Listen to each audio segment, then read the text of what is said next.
RCN. Le son de la différence.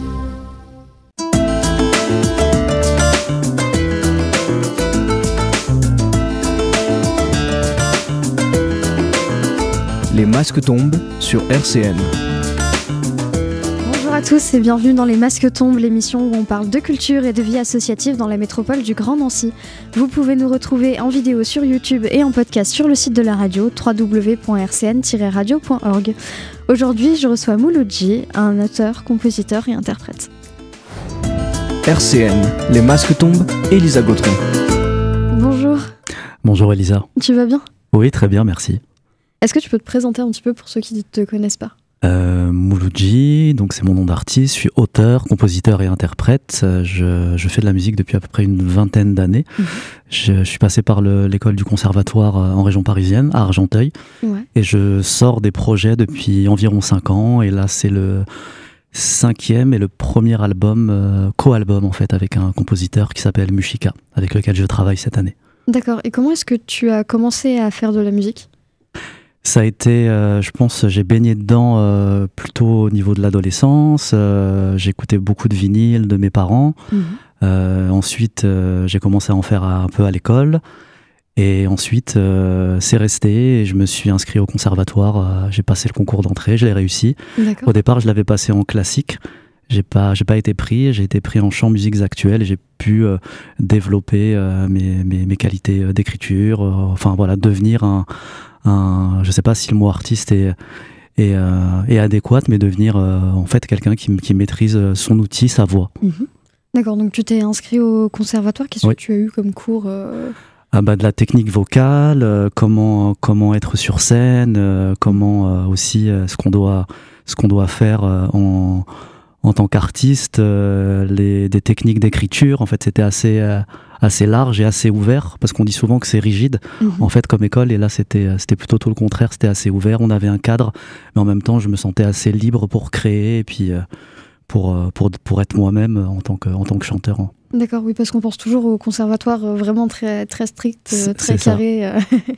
Mais là c'était pas le cas, j'ai pu m'épanouir et grandir. Et c'est vrai que j'ai sorti mon premier album, je devais avoir 40 ans, ce qui peut paraître assez en décalé avec ce qui se fait pour les artistes, parce qu'on dit c'est plutôt vers les fins de carrière, mais moi c'était à ce moment-là que je me sentais prêt et mature, en tout cas dans mon écriture, donc j'ai pris le temps de sortir des projets.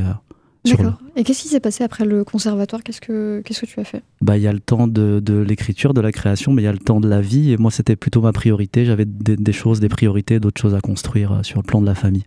D'accord. Est-ce qu'on peut en parler un peu plus ? Bien sûr. Qu'est-ce que c'est ton parcours de vie ?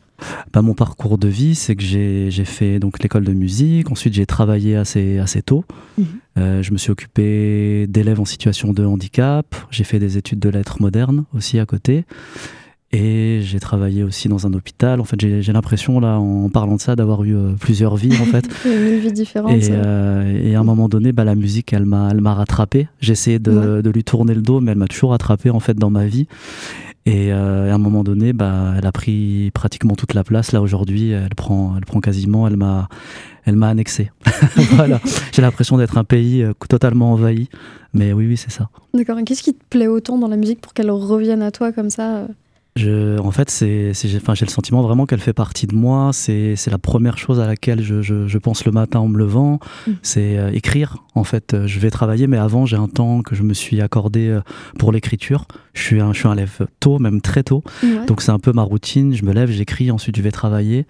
Je rentre, je travaille la voix, je travaille les chansons du nouvel album là, qui va sortir le 26 janvier prochain. Donc j'ai l'impression d'avoir presque deux métiers, le métier que je fais au quotidien et celui aussi de chanteur aussi, qu'il faut travailler, il faut écrire au quotidien, remettre sur le métier et puis et travailler. D'accord, et d'où elle te vient cette passion de la musique ? Je saurais pas l'expliquer. Je parlais de l'enfance, le fait d'avoir baigné dedans, le fait d'avoir aussi des parents qui m'ont transmis peut-être l'amour de la musique. Et puis ce qu'elle me procure aussi au niveau de mes sensations, de ce que je ressens, les poils en fait que j'ai à chaque fois que j'écoute de la musique. J'écoute à peu près tout, du rap, de la variété française. C'est ce qui m'a nourri aussi dans mon écriture. D'accord. Est-ce qu'il y a un genre que tu préfères en particulier ou t'écoutes vraiment de tout pour le coup? J'hésite entre le rap et la variété française, mais je dirais que mes premiers amours, ça a été le rap. Ensuite, j'ai découvert la variété française grâce aux rappeurs, parce que du coup, ils m'ont donné des références. C'est ce qui me manquait aussi, des références littéraires. Après, j'ai baigné dans la poésie, donc Rimbaud, Verlaine, Charles Cros, et ensuite, je me suis dit, maintenant, c'est à ton tour d'écrire, et puis ça a déclenché en fait mon écriture. L'écoute de la musique en tant qu'auditeur, ça a créé, ça a généré cette espèce d'étincelle de création chez moi. D'accord. Qu'est-ce qui t'intéresse particulièrement dans le rap? Du coup, c'est le fait d'avoir que ça t'apporte toutes ces références Oui, et puis le fait aussi parce que c'est une musique qui était très engagée, et puis il y avait aussi ce côté storytelling. On raconte beaucoup des histoires, des vies. Même quand on parle des autres, je sens aussi que ces artistes mettent un peu aussi d'eux-mêmes, et moi c'est ce que je fais aussi à travers mes chansons. Même si j'évoque les autres, je regarde à travers le regard des autres, je mets aussi quelque part un peu de moi-même aussi dans ces chansons. De quoi est-ce que tu aimes parler dans tes chansons, justement? C'est assez large. Je suis assez observateur des choses du quotidien, des relations qu'il y a entre les autres. Je peux évoquer l'enfance, des thèmes aussi assez engagés. Enfin, et je me nourris un petit peu de tout, et de l'observation, de la presse, du cinéma aussi. Donc c'est vraiment assez large, en tout cas le fond de mon écriture. Tu t'inspires de tout ça, du cinéma, de la presse, de ce que tu observes? Tu as des artistes qui t'inspirent aussi particulièrement? Dans la variété française, Léo Ferré, beaucoup par son écriture. Dans le rap, Oxmo Puccino, Akhenaton du groupe IAM. Ça a été mon premier amour, notamment un album qui s'appelle Metek et Mat, qui a été vraiment déclencheur chez moi. C'était incroyable. Je réécoute encore cet album aujourd'hui, et je trouve qu'il n'a pas vieilli dans les thèmes. Je le trouve toujours aussi actuel, aussi moderne. C'est beau, c'est poétique, en même temps ça respire la rue. Enfin, c'est ce mélange de ces deux, du côté très béton et du côté très éthéré, très poétique, qui me plaît. D'accord. Alors on va revenir pour parler un peu plus de ce que tu fais et de comment tu en es arrivé jusqu'à sortir ton 5e album qui va sortir dans 3 jours. On va juste écouter Il faut souligner la vie qui vient justement de cet album-là. Puis on revient juste après. Les masques tombent du lundi au jeudi de 13h à 13h30 sur RCN. On est toujours en compagnie de Mouloudji. Je suis toujours là, je me suis pas sauvé. Alors, comment est-ce que tu as commencé du coup à écrire tes propres musiques? Les textes en fait sont venus assez naturellement. Je commençais un peu à avoir des idées de thèmes, et c'est déjà en tant que lecteur, et puis après je me suis laissé inspirer par tout ça en fait. Et c'est là que je puise essentiellement en fait mon écriture, et que je développe des thèmes en fait derrière. D'accord. Tu lis beaucoup oui. Là j'ai fait une pause lecture parce que j'écris plus que je ne lis. Avant c'était plutôt l'inverse. Mais là oui, là j'écris. J'ai jamais autant écrit en fait que ces dernières années. J'ai réussi en plus à garder tout ce que j'écris. Par le passé, j'avais tendance à être peut-être un peu trop exigeant, ou alors me dire que c'était pas assez bien. Et là j'ai réussi à, je crois, ne jeter qu'une seule chanson en 3 ans, ce qui est pas beaucoup. Et en plus, cette chanson-là devait être l'intro de cet album, que j'ai remplacé en fait par Piano 3/4, que je trouvais tellement mieux en la réécoutant, mais je me suis dit, mais c'est bof quoi. Voilà. D'accord. Et comment est-ce que tu t'es retrouvé à faire tes premières scènes, à sortir ces albums? La scène, en fait, j'ai commencé à faire de la scène au conservatoire. Ça a été là vraiment mes premières scènes, où j'ai appris un peu à me tenir sur scène, à maîtriser aussi ma voix. Et c'était au départ une obligation dans le cursus, et j'y ai pris du plaisir en fait. C'est venu après. Et maintenant là je peux presque plus m'en passer en fait. Dans toutes les étapes de création d'un album, il y a bien sûr l'écriture, le choix des musiques, mais l'enregistrement. Mais pour moi la scène, ça reste vraiment quelque chose de particulier en fait. Je me sens réellement à ma place en fait sur scène. Ouais. Et d'interpréter du coup tes propres morceaux sur scène. Ouais, et puis de livrer, de voir le regard du public aussi en face, de sentir leurs émotions, leurs larmes parfois. Donc c'est quelque chose qui pour moi ne se ressent pas quand on est en studio en fait, ou quand on écrit une chanson. Ouais. Comment ça s'est passé tes premières scènes en dehors du conservatoire? Du coup, c'était en région parisienne, c'est ça? Oui, c'est ça. En fait, j'avais très très peur sur les premières et en plus, nous, au conservatoire, c'était des évaluations. C'était un peu ambiance Starac.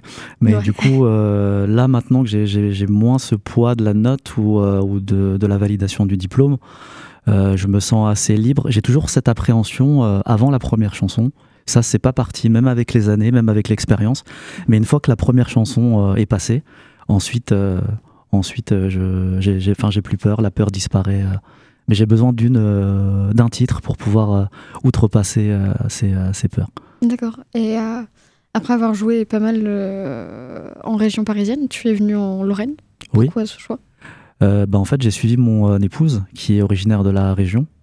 Et puis, la première année, j'ai mis à peu près 1 an pour vraiment m'acclimater, pas seulement à la météo, mais aussi aux gens. Et ensuite, ça a été super. En fait, on dit souvent que tout se passe à Paris. Mais là, pour moi, c'était tout l'inverse. En fait, j'ai jamais créé et fait autant de rencontres artistiques que sur Nancy. Je trouve que c'est vraiment une ville à taille humaine. Les gens sont ouverts, ils veulent créer, construire des choses. Ils sont doués artistiquement. Enfin, il y a un vrai vivier d'artistes dans cette région et dans cette ville plus particulièrement. Et j'étais agréablement surpris, en tout cas, de l'énergie qui se dégageait de cette ville. D'accord. Et donc, tu as continué à faire des scènes en Lorraine, oui, un peu autour, un peu aussi à l'étranger, au Luxembourg, en Allemagne, en Belgique, un peu, enfin voilà. Et quand est-ce que tu as sorti ton premier album? Le premier remonte à 2019. C'était un album piano-voix, très dans la tradition chanson française, assez feutré. Et j'en ai sorti un autre 2 ans après, parce qu'on a traversé un an un peu particulier avec le confinement. Et en 2021, j'ai sorti un album concept qui mêle écriture, musique et photographie avec un photographe nancéen qui s'appelle Cyril Ruchet. C'est un peu notre Cartier-Bresson local. Et puis un autre album très intimiste sur l'épaisseur de nos peaux. D'accord. Et puis l'année dernière, encore un album piano-voix très jazzy. Et cette année, je présente mon premier album commun avec le compositeur très doué Mushika. D'accord. Est-ce que tu peux nous parler un peu plus en détail du coup de tes 4 autres albums? On parlera du 5e Bien sûr. Juste après. Le premier, il a pris, je crois, au moins 5 ans en termes d'écriture. J'ai vraiment voulu soigner l'écriture.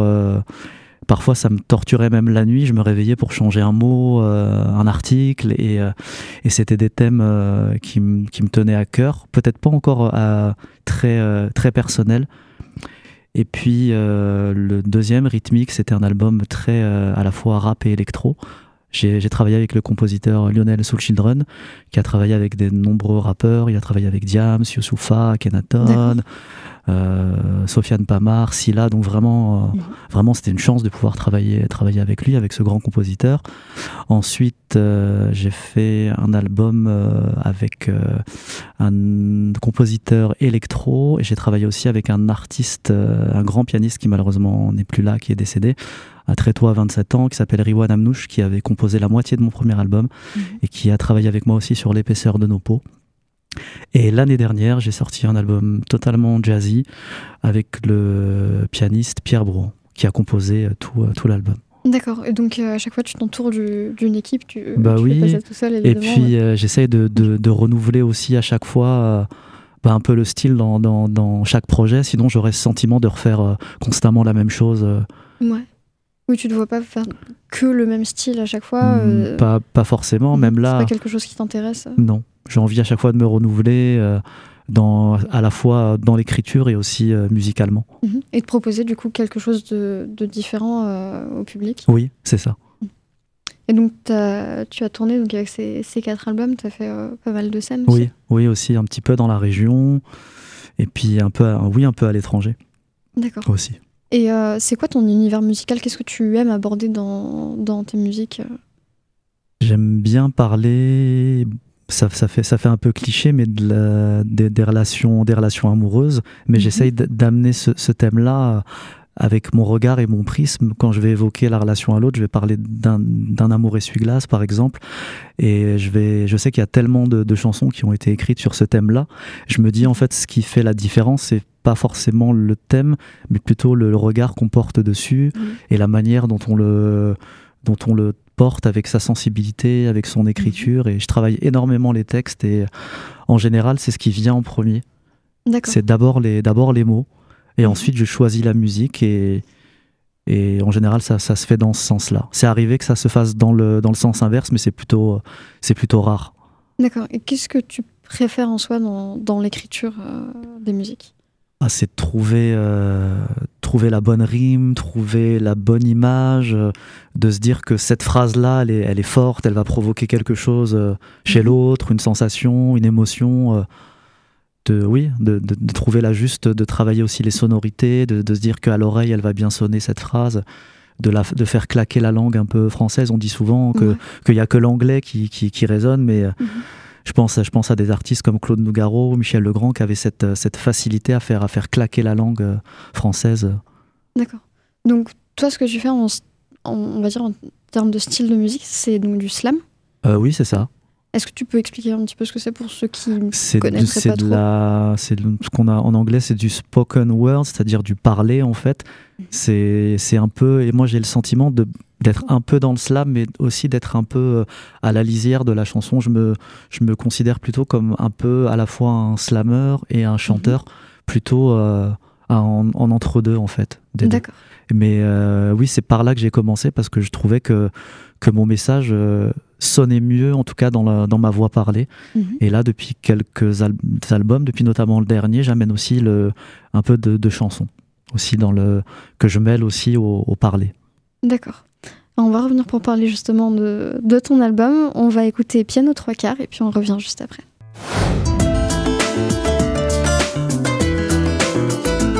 Les masques tombent sur RCN, Elisa Gautron. On est encore et toujours en compagnie de Mouloudji. Alors, tu vas sortir ton 5e album dans 3 jours. C'est ça. J'ai commencé à le préparer il y a environ 1 an, un peu plus, 13 mois, c'est ça. Et ça s'est fait avec la rencontre de Mushika, donc compositeur nancéen. Et ça a été assez fulgurant, en tout cas en termes de création. Je me souviens que lors de notre première rencontre, on a quasiment créé une chanson. C'était la première, je crois que c'est Les Lumières de la nuit. Et c'est une chanson qui est restée. Et ensuite, on s'est vu assez régulièrement. Et là, il y a une forme de symbiose à la fois humaine et artistique, en tout cas dans notre processus de création. Et ça a été assez vite. D'accord. Et est-ce que tu peux nous parler un peu plus en détail de l'album ? De quoi est-ce qu'il parle ? C'est un album donc, de 8 titres. Donc les sonorités, c'est de l'électro-symphonie, donc comme on a pu l'entendre précédemment, avec des violons, des violoncelles organiques, mais qui ont une forme d'âme aussi, comme on peut entendre aussi. Avec des thèmes que j'ai abordés comme l'enfance, nos choix, les choix qu'on fait, le poids du travail parfois au quotidien, et les interstices de lumière qu'on essaie de trouver, de se créer dans ce monde-là, dans une époque où on est obligé parfois de travailler jusqu'à 65-67 ans. Et ben on essaye de mettre aussi du sens dans ce qu'on fait au quotidien. L'engagement aussi, il est important dans cet album, avec le titre On résonnera sans vous, où c'est un peu un titre qui montre la voix des exclus, en fait, en tout genre, ce soit les artistes ou les hommes racisés, les femmes, les homos, enfin voilà, les queers, tous les gens qu'on essaie de mettre un peu de côté, mais qui veulent juste être eux, en fait, tout simplement. D'accord. Donc le titre de l'album, c'est On résonnera sans vous. Donc c'est de là que vient le titre. Ouais, c'est ça. D'accord. Et donc, tu as travaillé avec Mushika, est-ce que tu le connaissais déjà avant ? Comment est-ce que vous vous êtes rencontrés ? Non, alors je l'ai pas rencontré directement. En fait, j'avais partagé un coplateau il y a quelques mois avec un autre artiste, Dan, et en fait lui composait ses musiques, et en fait en les écoutant, mais je me suis dit mais elles sont incroyables. J'ai presque commencé à écrire des textes dessus juste en écoutant ses mélodies. Et je me suis dit il faut absolument que je travaille avec lui, donc j'étais un peu réservé, j'ai pas pour habitude de contacter directement les gens, donc on avait une amie en commun qui l'a contacté, et ensuite on s'est rencontrés dans son studio, et ça a été assez fort, en tout cas dans le processus de création, et Et ces mélodies m'ont parlé tout de suite. En tout cas, c'est vrai que je recherche des mélodies à chaque fois différentes. Là, c'était de l'électro-symphonie, mais en même temps, il y avait un côté très, très humain, très sensible. En tout cas, dans ces mélodies, moi, qui me touchaient. Et les mélodies, pour moi, elles sont essentielles dans le processus de création. Et je les vois un peu comme des costumes, en fait, à chaque fois que je les choisis. Et je me dis, mais il faut pas se tromper, ça doit être un costume sur mesure. Et je marche beaucoup au poil. Et dès que je sens que je ressens des choses, des vibrations, je me dis, mais c'est cette musique-là qui va aller avec ce texte et pas une autre. Ouais, la musique est aussi importante que les textes. Ah bah presque autant, oui, c'est un ensemble, je pense. C'est un alliage, un mariage entre les deux choses. Et donc ton album, On résonnera sans vous, il sort dans 3 jours. Oui, c'est ça, il sort bien le 26 janvier. Qu'est-ce que ça te fait de sortir ton 5e album ? C'est assez particulier parce que avant c'était vraiment des albums solo, même si j'avais travaillé avec des compositeurs et tout. Là, c'est vraiment le premier projet commun. Et là, j'ai vraiment l'impression de pas être vraiment seul, en tout cas à porter le projet. Et je sens une vraie énergie en fait. Avec les gens avec qui j'ai travaillé. Il y a le compositeur Mushika dont je parlais précédemment, mais il y a aussi Pascal Audebert qui a mixé et masterisé l'album, qui aussi nous a guidés au niveau artistique quand on était en studio. Donc j'ai vraiment l'impression d'avoir fait de ce projet une forme de force en fait collective, et c'est ce qui fait que je suis encore plus motivé en fait pour ce projet-là. J'ai l'impression d'être arrivé dans une espèce de maturité dans mon écriture. Ça fait un peu cliché de dire ça, mais là je me sens vraiment j'ai l'impression de maîtriser un peu ce que je fais, à la fois mon écriture, la scène, mes choix artistiques, et oui. D'accord. Est-ce que tu vas partir en tournée du coup après la sortie de l'album ? Est-ce que tu as déjà des dates de prévues ? Alors oui, il y a des dates début février, la release qui va se faire le 10 février. C'est un concert privé avec une sélection un peu sur le volet. On va faire ça dans un appartement où j'avais déjà chanté l'année dernière avec Pierre Brouan. On avait fait un concert piano-voix et le cadre est incroyable. Et puis sinon, dans le cadre des rap sessions aussi, on sera avec Mushika le 3 février prochain sur la scène de la MJC, la Neufville. D'accord. Et pour terminer, une petite question qui va être peut-être un petit peu difficile. Est-ce qu'il y a une musique que tu préfères dans l'album ? Le single « On résonnera sans vous », je pense que c'est le titre le plus fort, en tout cas le plus engagé, mais il y a une musique qui me touche particulièrement, c'est « Les mélodies viennent du ventre ». Parce que chez moi, c'est de là que tout vient en fait. J'ai besoin que ça vienne de l'intérieur, que ça brûle, que ce soit sincère, et je pense que c'est cette chanson, en tout cas, qui me touche le plus, c'est les mélodies viennent du ventre. D'accord. Merci beaucoup, Melody, d'être venue dans l'émission. C'était un plaisir d'échanger avec toi, merci. Et puis on va écouter, pour terminer, On résonnera sans vous. RCN, www.rcn-radio.org